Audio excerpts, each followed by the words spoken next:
একটা পর্দা, সে তো রাত্রির অপেক্ষা করে সারা পৃথিবীর সবচাইতে মূল্যবান সম্পদ, যেই সম্পদটা হচ্ছে সতীত্ব, এই সতীত্ব রক্ষা করা যায় না। ওই মেয়েগুলো কালকে শ্যাম পালন করলো, ওই পুরুষগুলো কালকে শ্যাম পালন করলো, ওরা তারাবিতে ঢল নেমেছিল, ওরা তারাবি পড়েছে, নারী পুরুষ নির্বিশেষে ওরা ইফতারি করেছে, ওরা ইফতারি বিতরণ করেছে, মানুষকে ঠান্ডা পানি পান করিয়েছে, ওরা এই রাত্রের অন্ধকার খুঁজে ওই মেয়েগুলোনের সতীত্ব নষ্ট করছে। তারপরে এবার চাচা হাতে সুবহানাল্লাহ করছে আর বলছে, মৌলভী সাহেব বিভিন্ন জায়গায় যাচ্ছেন, তা একটা ভালো মেয়ে দেখেন, আমার ছেলের বিয়ে দেব। আপনার ছেলে কি ভালো?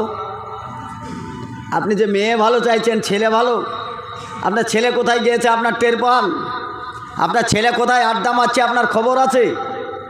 বাপ সেজে আছেন, তাই তো? বা আপনি 5টা ছেলের পিতা, এই গর্বিত, কাল কিয়ামতের মাঠে ওই ছেলের জন্য আপনাকে পরকাল হারাতে হবে, হারাতেই হবে। বলেছেন মুহাম্মদ সাল্লাল্লাহু আলাইহি সাল্লাম, সারা পৃথিবীর কোনো মানুষের কথায় কোনো নেতৃত্বের যায় আসে না, একজনের নেতৃত্বে ইসলাম চলে, যার নাম মুহাম্মদ সাল্লাল্লাহু আলাইহি সাল্লাম। তিনি বলেছেন, বন্ধু, মুসা আলাইহিস সালামের এই আচরণ ব্যবহার দেখার পরে ওই মহিলা দুটো মেয়ে মানুষ তারা বাড়িতে আলোচনা করেছে। আলোচনা এইটা এসছে, এই যুগে বর্তমানে এত ভালো আদর্শবান মানুষ পাওয়া যায়, এটা তো ব্যাপার।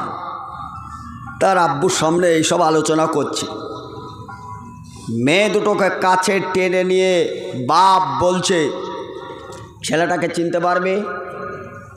যে ছেলেটা তোমাদের ছাগলকে পানি পান করিয়েছে, ওই লোকটিকে বা ওই ছেলেটিকে চিনতে পারবে? বললো, হ্যাঁ, আমাদের ছাগলকে যেহেতু পানি খাইয়েছে সেহেতু চিনতে পারবো। এখন যদি ওই এলাকায় থাকে, ও ঠিকই তারপরের দিন এসে দেখলু তো মুসা আলাইহিস সালাম ঠিক জায়গায় আছেন।